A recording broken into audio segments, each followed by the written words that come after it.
up, guys? Welcome to Cooking with Gindos. Today we're going to talk about spicy ketchup.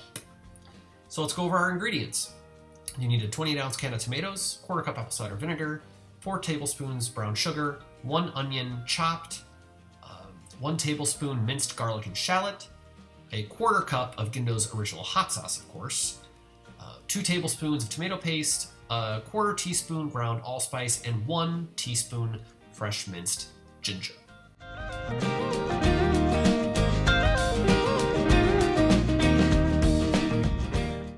First, you're going to bring your pan to a nice medium-high heat and add your 1 tablespoon of olive oil. Once you get your olive oil to the desired heat level, then you'll know it's time to add your 1 onion chopped.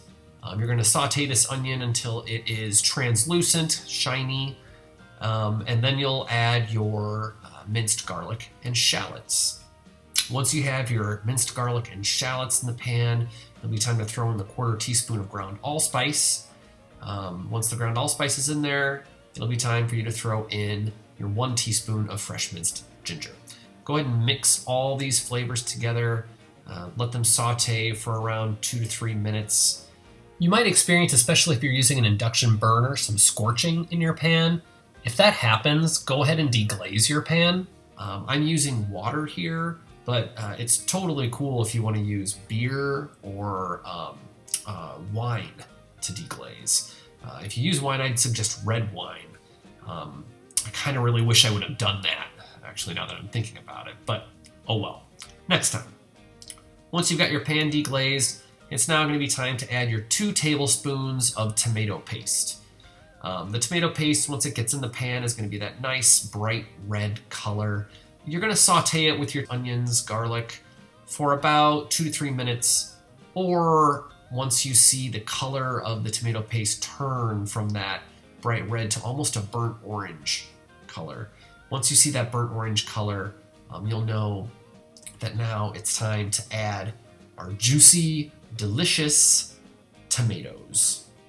Once you get your tomatoes in the pan, go ahead and throw in your quarter cup of apple cider vinegar, and of course your quarter cup of Gindo's Red Original hot sauce, the key to this recipe, and 4 tablespoons of brown sugar.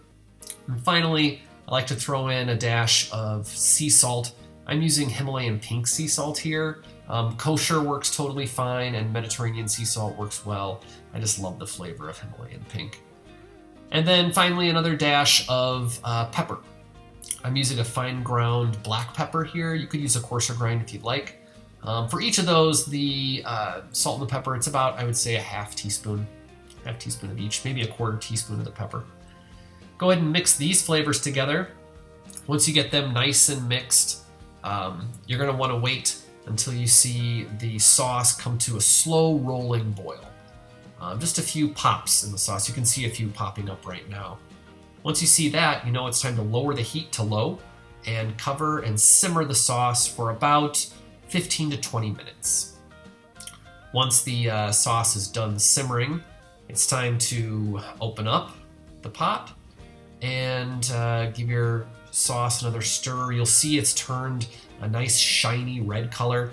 Once you get that nice shiny redness coming through your sauce, you'll know that it's now time to blend.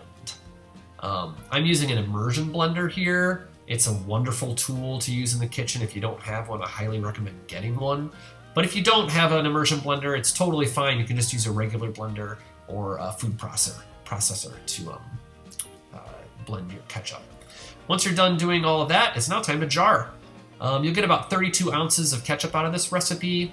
And watching this and thinking about ketchup's reminded me of one of my favorite memories of ketchup, which was going to the local pool in the town I grew up in and just sitting back and snacking on waffle fries and ketchup.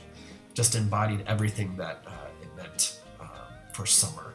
Love it. One of my favorite condiments. Once you get your ketchup jarred, you'll just place a lid on the top, and then you can refrigerate your ketchup for up to 1 month.